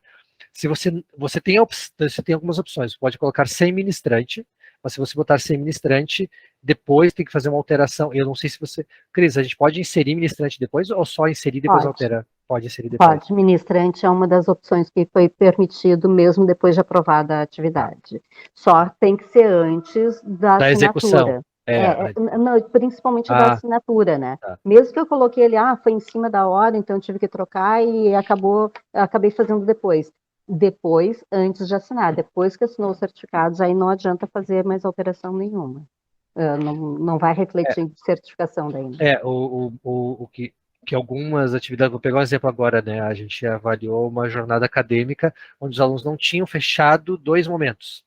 E daí eles colocaram 100 ministrantes aguardando confirmações, porque senão eles não liberariam para inscrições, tinham receio de que a confirmação atrasasse as inscrições. E daí depois eu vou fazer o ajuste em relação a isso. Claro que daí o ônus que tem em relação a isso é que uma pessoa que vai se inscrever e que vai olhar lá, vai ver que aquele momento não tem uma pessoa vinculada. Então, enfim, são as questões das dificuldades que podem acontecer em relação a isso. Né? Deixa eu fazer mais um comentário. Assim, por exemplo, pegando essa atividade que a gente está fazendo agora, se vocês olharem lá na programação, tem uma atividade, né, que é a apresentação em fluxos no sistema SIUR, e tem os 3 ministrantes, Rafael, a Mônica e a Cristina, tá? Então, assim, dentro de uma única atividade, um único item lá no cronograma, tu consegue colocar quantos ministrantes forem, tá? Não seria assim, vou colocar então que das 14 às 16 aí tem uma atividade para a Cristina, para a Mônica, para o Rafael. Não, é uma só, né, para os 3. Então, isso é importante porque a gente não permite atividades concorrentes, né? Porque senão eu teria que dar presença para as pessoas. O que aconteceria se eu fizesse isso? Ao invés de uma atividade de 2 horas, seria uma atividade de 6 horas. E as pessoas teriam, então, 6 horas no seu certificado, que estaria errado, né? Equivocado. Acho que essa observação é extremamente importante, né, Cris? E às vezes isso, e aí, pessoal, reforçando, né, essa estrutura independe da modalidade. Então, é possível que dentro de um evento de extensão se faça essa articulação e tenha lá uma mesa com 4 pessoas, 5, então dá para incluir todos eles no horário previsto, porque esse é o grande cuidado, quando o Rafael traz a observação de o cronograma é importante para a certificação, é justamente isso, deixar listado ali exatamente os blocos de atividades, que acho que é isso, né, Cris, os blocos de atividades, se eu tenho uma atividade, o evento que está distribuído em 4 blocos, eu vou ter, né, a possibilidade, e aí é o nosso cuidado de fazer esse registro para que o certificado fique adequado ao que foi propiciado para a comunidade, independente de ser ela só interna e externa. A Melina está com a mãozinha ali, pode falar, Mel. Olá, boa tarde. primeiramente eu gostaria de agradecer a oportunidade, né, de estar compartilhando conosco essas informações. Eu tenho uma dúvida no que tange a pós-graduação, né?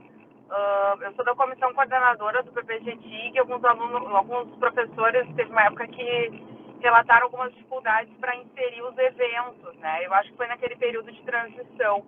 Mas a minha dúvida se refere à questão do público, né? Que o professor Rafael trouxe no início, né? Da questão da diferença entre a graduação e a pós-graduação, e também a questão que é desejável ter público externo. No caso dos eventos de pós-graduação, é desejável, então, aí para mim foi essa dúvida, é desejável que eu abra para graduação também, geralmente externo, sim. A gente divulga também na graduação, a gente costuma abrir para todos os públicos. Nesse caso, não seria desejável, então, abrir para graduação, deixar só no âmbito da pós e os convidados externos? Não, na verdade não, Miriam. Assim, você precisa pensar de quem é o público principal, vamos chamar assim. Então, quando a Carol falou da graduação e do pós-graduação, se eu tenho interesse que o público da graduação seja contemplado, eu não preciso excluir o da pós-graduação, mas ele vai ter um desenho para a graduação e que insere, no caso do TIG, por exemplo, se é uma atividade do PPG, que eu estou mirando, vamos dizer assim, principalmente alunos de pós-graduação, e que posso agregar os de graduação, basta eu só deixar o acesso, é que as regras para a organização de eventos de pós-graduação são um pouco mais flexíveis do que o evento de graduação. Então, vai depender do qual é o escopo do interesse. É que esse exemplo que eu falei anteriormente era um aluno de pós-graduação querendo fazer um curso para a graduação. E daí ele precisa se conformar ao perfil de aluno da graduação para desenhar a proposta, entendeu? Então, a recomendação, se a gente for pensar... Pode falar, desculpe. Não, eu ia perguntar sobre a questão do escopo, assim, por exemplo, uma palestra sobre tecnologia e gestão. Tem que ter alguma característica especial para essa oferta ser para graduação ou não necessariamente? Na verdade, não necessariamente. O que a gente sempre recomenda, assim, se você vai fazer para a graduação, primeiro precisa estar especificado que tem esse vínculo, né, de maneira mais... Vamos dizer que você quis fazer um evento de ensino em graduação, é que a caracterização acaba sendo que ela envolve ensino em graduação. Então, eu quero fazer uma palestra sobre tecnologia e sei lá, gestão de dados, por exemplo. Eu vou precisar, nos objetivos, indicar a que curso se destina, né? Então, ela vai estar vinculada a algum ou vários ou todos os cursos. Aí eu tenho opções que eu posso fazer para declarar que isso tem relação com a graduação. Ou eu vou estar vinculada a alguma área específica de algum curso, ou algum item da matriz curricular de algum dos cursos, ou ela vai desenvolver coisas para os alunos. Se for, quando o evento, ele tem uma característica, principalmente quando é evento, né, muito mais genérico, com uma caracterização muito mais de apresentação, assim, mais ampla, em geral ele fica mais indistinto. Essas questões envolvem muito mais quando você tem um foco mais direcionado. Se for esse exemplo que você está falando, por exemplo, estou fazendo uma palestra sobre tecnologia e dados, enfim, do PPG-TIG. Desse formato tão aberto, ele poderia entrar como graduação, como pós-graduação, de maneira menos problemática, entendeu? É conforme você vai especificando mais, é que vai ficando mais caracterizado.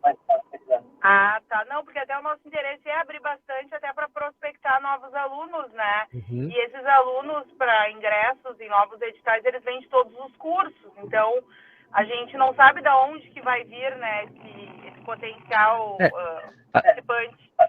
Uma possibilidade também, né, voltando a essa ideia, é você fazer um evento no formato graduação aberto à pós-graduação, porque daí, pelo que tu está dizendo, eu estou entendendo que o foco é os alunos de graduação. Então, aí ele entra mais nesse regramento de desenho para a graduação, mas não é restrito. E aí você pode, inclusive, fazer com externos, ou com técnicos, ou com alunos de pós-graduação, não tem problema. Mas é que se você faz para pós-graduação, ele pode ter características que não sejam direcionadas ou mais atrativas para a graduação. Então, geralmente é mais ou menos assim, o evento de graduação inclui o pós, mas o de pós nem sempre consegue incluir o de graduação, entendeu? Não. Certo, tá bom, entendido. Muito obrigada. Nada.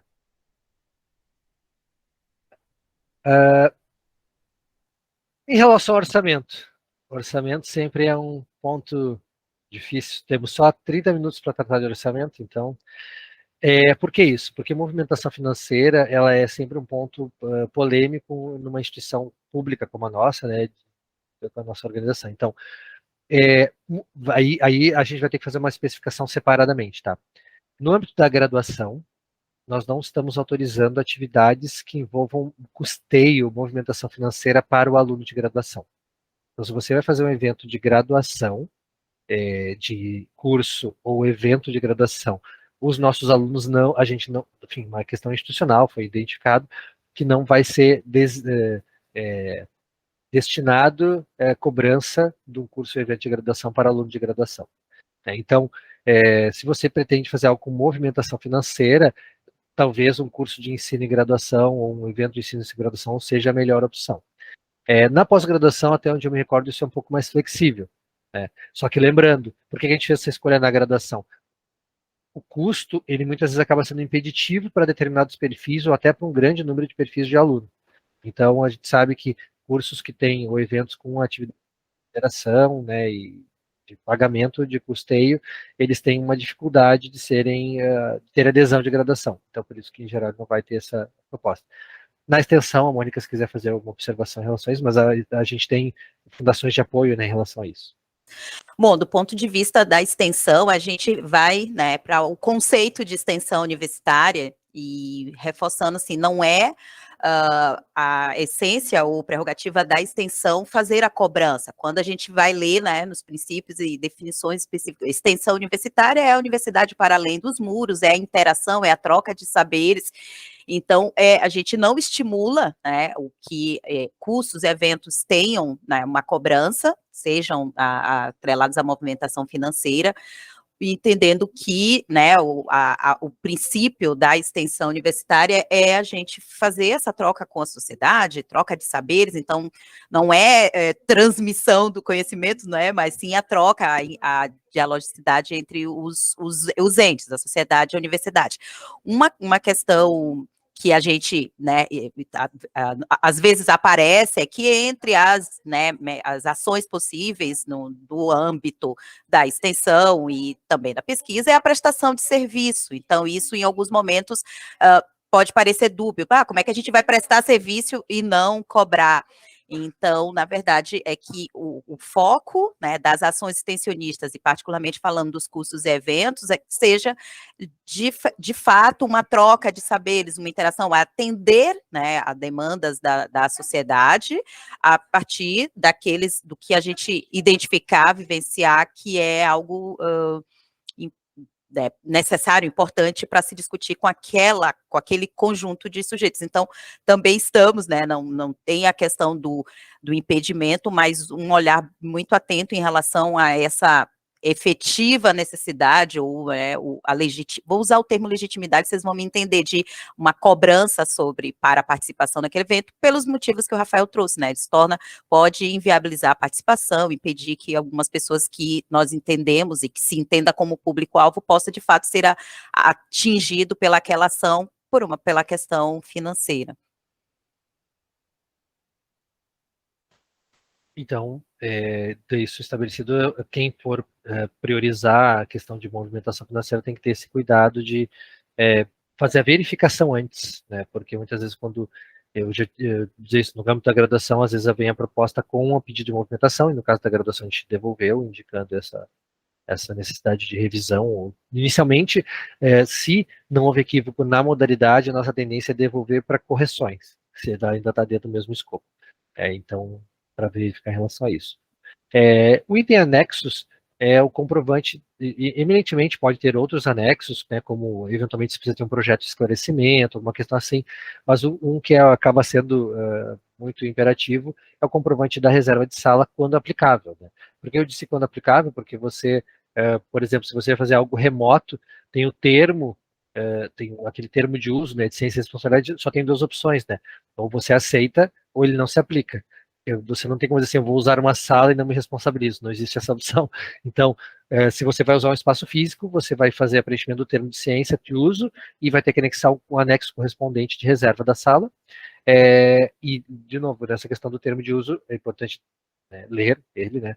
Mas ele indica que tem a responsabilidade de devolver o espaço em condições. Eu digo isso porque algumas modalidades, por exemplo, que envolvem atividades mais práticas, ou oficinas e tudo mais, a gente tem que ter cuidado, e eu não estou não estou nem indicando uma depredação, assim, de vulto, né, nada de depredação de quebra e tal, mas, por exemplo, o uso de materiais que promovem sujeira, pintura, já aconteceu de usar materiais para fazer atividades tipo oficina e eventualmente o espaço não ficar utilizável depois, né, então em relação a isso, porque o planejamento também das nossas atividades que segundo a Proplan, né, de higienização dos espaços, ele prevê uma higienização padrão, né, então se você faz algo que, por exemplo, inviabilize o uso, você usa de tarde para uma atividade de ensino e depois à noite precisa ter aula, isso precisa ser com cuidado, né, com responsabilidade em relação a isso, né. Eu vou mostrar, que eu já abri aqui o quadro do senhor aqui da página do proponente, só para a gente visualizar aqui já. Então, essa aqui é aquela página inicial, né, que eu falei, proponente e participante, a gente já olhou e já passou pelo item onde falava do participante. Ao clicar em proponente, você vai para essa página de login, né.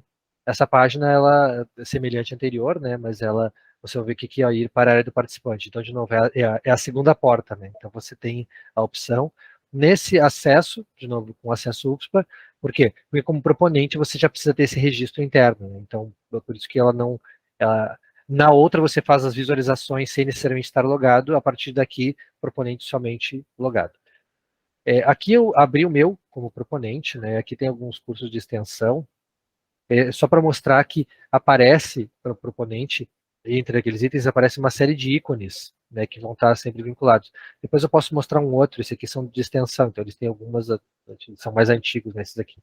Então você tem a possibilidade de editar, de visualizar a proposta, geração, né, de pesquisa de satisfação, né, que isso é feito após a realização das atividades, avaliar a avaliação da proposta, o histórico de movimentações, delegação de permissões.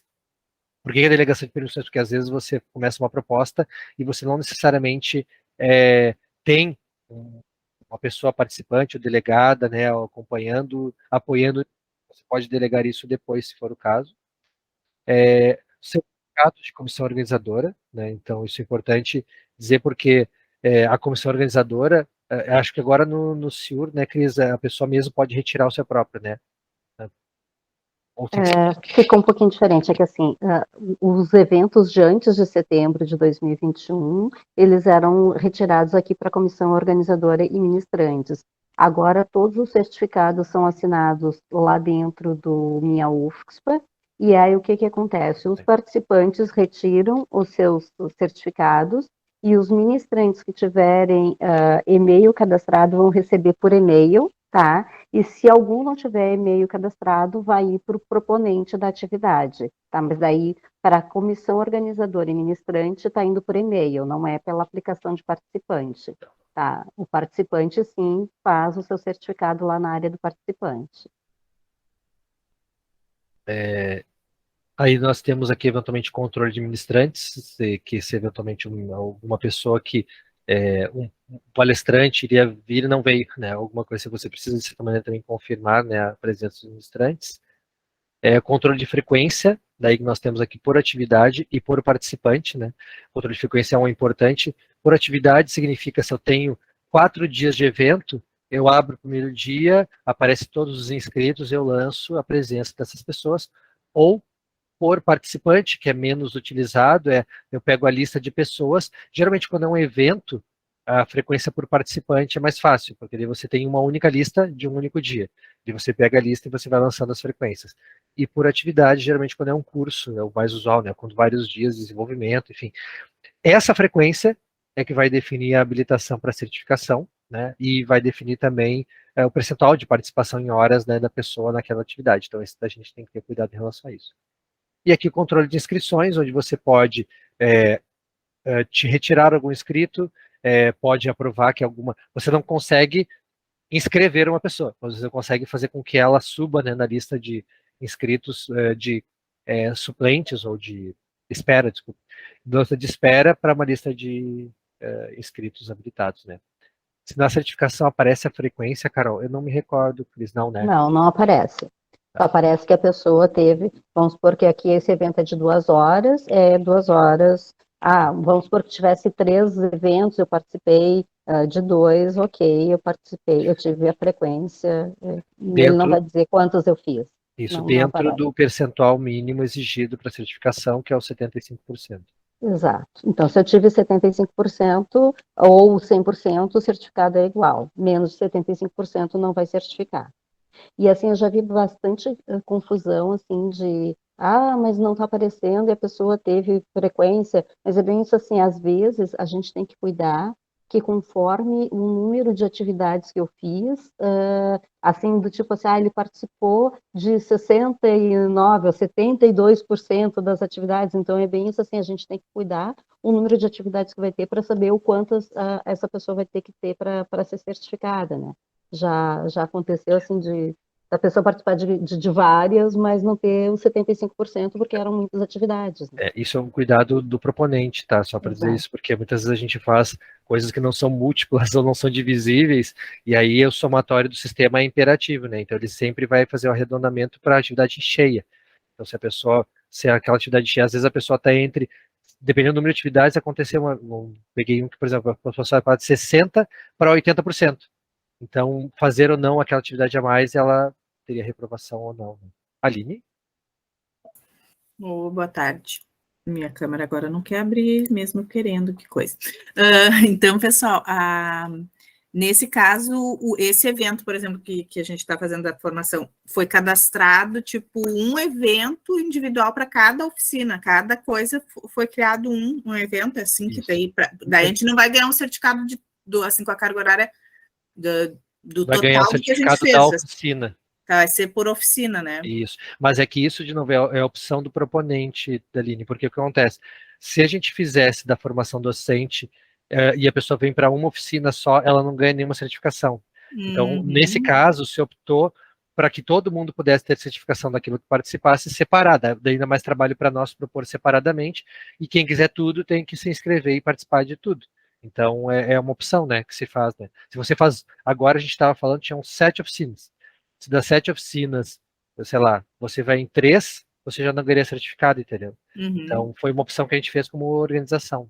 Tá, e aí quando a gente vai propor, se vai ter mais dias, daí tem que pensar nisso, se a gente quer fazer por dia, por exemplo, que às vezes também, assim, o interessante, assim, sei lá, tem alguns certificados que com mais carga horária vai valer mais, né, do que um de 2 horas, assim, picotadinho. É que aí tem uma coisa, né, quando você vai fazer uma modalidade do tipo curso, um curso em geral, ele precisa ser tudo vinculado, porque a pessoa precisa desenvolver várias coisas. Quando é modalidade tipo evento, aí fica mais fácil de separar, né? Mas se, por exemplo, vinha a proposta curso, parte 1, parte 2, parte 3, parte 4, vai começar a ficar engraçado, né? Porque daí a pessoa poderia fazer uma parte sem fazer a outra, né? Então, a gente, sempre que aparece curso, isso acontece nos problemas. Às vezes aparece, chega para nós, graduação, curso com cara de evento, porque ele está tão fracionado que ele não fica um curso em si mesmo. Mas eu entendo que às vezes a opção é para viabilizar a certificação para quem não faz tudo, entendeu? Então essa é uma decisão que tem que fazer quando faz a proposta, né? Quem vai fazer a proposta decidir qual é o grau. Teve casos, por exemplo, de professores que queriam muito a presença integral, e daí vinculou todas as atividades, e quem não fez ganha proporcional àquilo que tiver, né? É uma opção. Obrigada. Eu queria só mostrar um outro item aqui, que era do portal, né? Da geração do portal. Deixa eu ver aqui.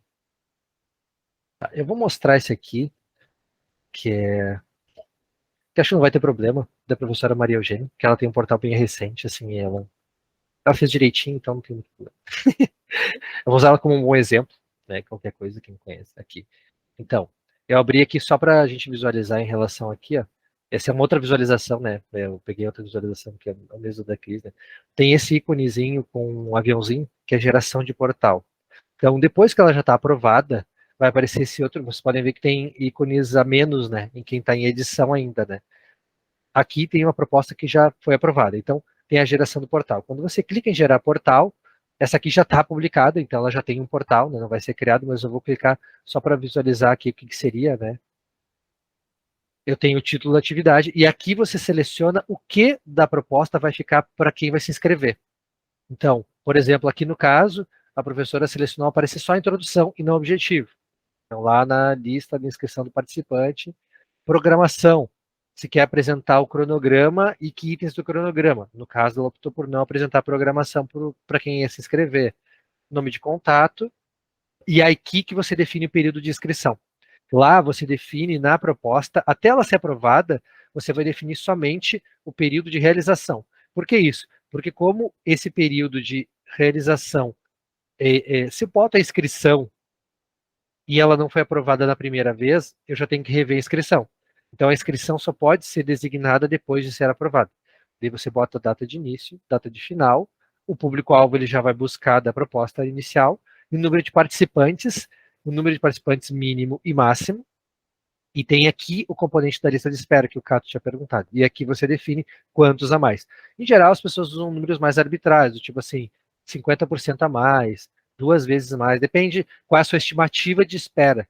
Né? Se você acha que é uma proposta, por exemplo, que pode ter muita evasão, você pode aumentar a lista de espera para 100, 200 participantes, que o sistema vai aceitar as inscrições, mas ele só vai puxar até o número em relação àquilo. E o perfil de inscrição de participante, porque a pessoa que ingressa só entra como participante. Aí você gera o portal, ao clicar em gerar portal, ele gera esse item aqui. E daí vai para o participante visualizar todos os itens. Então, só para a gente dizer, lá naquela página, lá, essa professora escolheu mostrar a introdução, objetivos, público-alvo, a programação, e assim vai. Tudo bem? Agora a gente passaria, que a gente já está mais ao final, a gente passaria para dúvidas, eventualmente vocês gostariam de fazer perguntas mais específicas em relação a algumas questões. Cláudia pergunta, em quanto tempo o proponente recebe retorno da solicitação da atividade? Assim que ela recebe a avaliação, Cláudia, vai para o proponente uma mensagem indicando se ela foi aprovada, se ela foi recusada ou se ela exige complementação, né? Em geral são essas designações. Acho que aqui só cabe uma observação importante. Se ela é uma atividade, por exemplo, de ensino da graduação, e que ela envolve, se é uma atividade de formação docente, por exemplo, ela vai para CADD, que é a parte que faz essa avaliação em relação a isso. Né?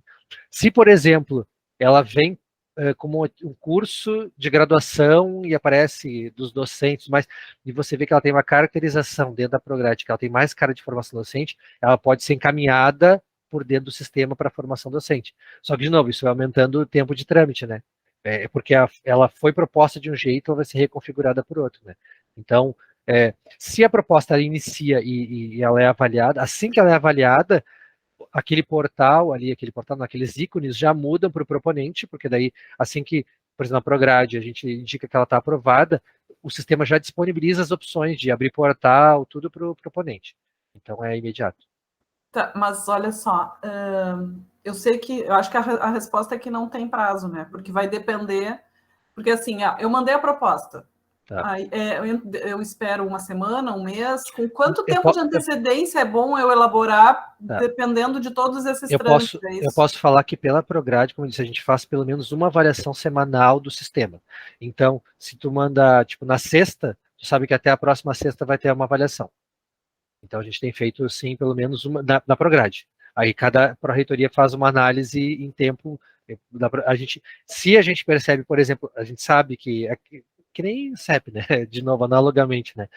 Mudanças de semestre, período de recesso, assim, surge um monte de proposta, né? Final do semestre, início do outro, porque geralmente os professores querem aproveitar períodos onde os alunos estão com tempo para fazer proposta. Então a gente já às vezes faz mais intensivamente análise, mas pelo menos toda semana a gente faz uma avaliação. Então, em geral, uma semana é o tempo para uma proposta do que está em ensino ou evento de graduação para ser uma resposta.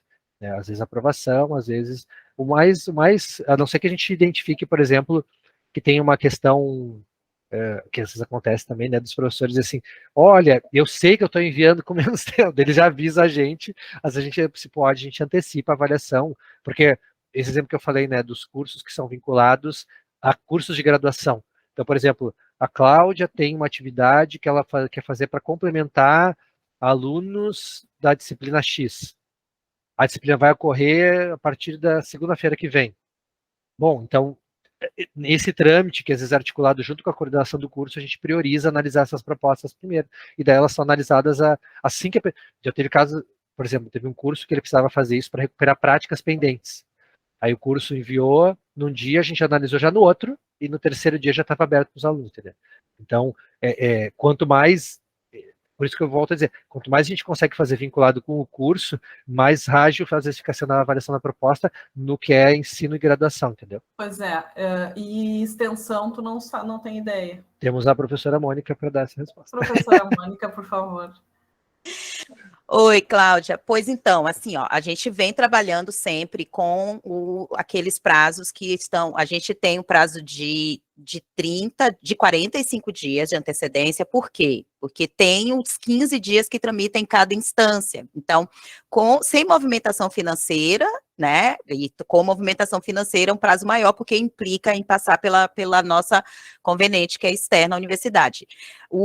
Mas esse é o prazo amplo para justamente, como tu disse, assim, para que a gente consiga se organizar, mas como eu tinha dito antes, pelo menos 2 vezes na semana, a equipe responsável, no caso a Dani e a Vivian, olham e fazem os encaminhamentos. Se precisa se é uma proposta, como o Rafael disse, que ela está bem enquadrada, ela não vai levar todo esse tempo para ter o ok, e aí o proponente poder fazer a publicação, divulgação da atividade, mas pela instrução normativa que a gente tem, então, 2 prazos, 45 e 60 dias de antecedência, justamente para que possa ter o tempo hábil de avaliação e publicação, divulgação da atividade proposta, né?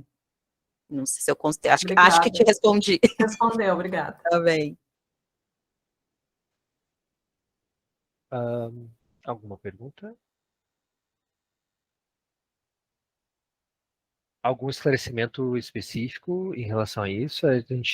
Eu acho que é importante só fazer uma observação que, de novo, a gente não tem aqui representada para a reitoria de pós-graduação, né, mas a gente tem uma organização muito semelhante, na vez até um pouco mais simplificada. Então, por isso que a gente acabou achando que apresentar da extensão e da graduação, que é um pouco mais detalhada, né, com alguns itens específicos, mas só para dizer também, e claramente, como eu disse, a questão da formação docente, né, acho que a Carol também estava ali falando em relação a isso, se quiserem fazer propostas também, as propostas vão ser analisadas, ainda não tem nenhum impedimento também, já quer fazer uma oficina para os colegas, enfim, alguma questão em relação a isso, também está aberto no âmbito da Prograde, né, então a gente tem feito isso de maneira muito recorrente.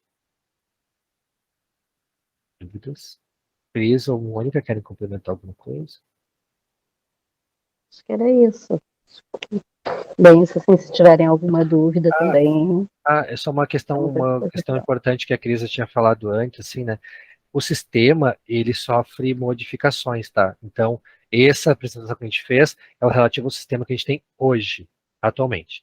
Então, a gente não sabe agora com o retorno de mais atividades, enfim, pode ser que mude um perfil de demanda, de necessidades, e alguns ajustes venham a ser feitos. Então, a princípio, a recomendação que eu faria é essa atividade sirva para fazer uma introdução, né, das proposições, e caso tenham dúvidas específicas de graduação, extensão, pós-graduação, direcionem para as pró-reitorias específicas, onde tem pessoas que estão vinculadas ao CIUR para fazer esse tipo de análise, fazer esse tipo de avaliação, e que podem instrumentalizar melhor, do tipo, olha, minha proposta, será que ela tem esse perfil ou não, enfim, e volto ao que eu falei em relação a Cláudia, se você vai fazer no âmbito da graduação, eu sempre sugiro falar com a curso, né, coordenação de curso, ou, enfim, responsável de disciplina, porque essa articulação também ajuda a ficar mais amarrado no perfil, que passa mais fácil a avaliação dentro da graduação, né, especificamente o que eu gostaria de comentar.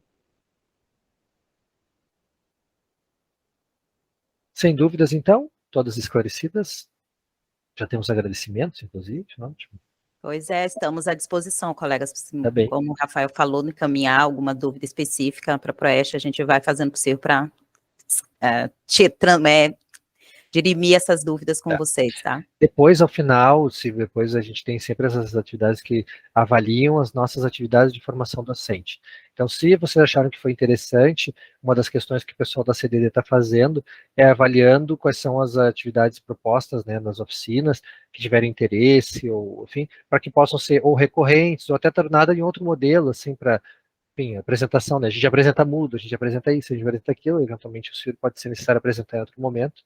Então, quando for feita a avaliação, né, dos momentos de formação docente, se vocês acharem sugestões, podem também incorporar para a gente poder qualificando, né, tanto essa proposta quanto, eventualmente, a recorrência dela, né, em outros momentos.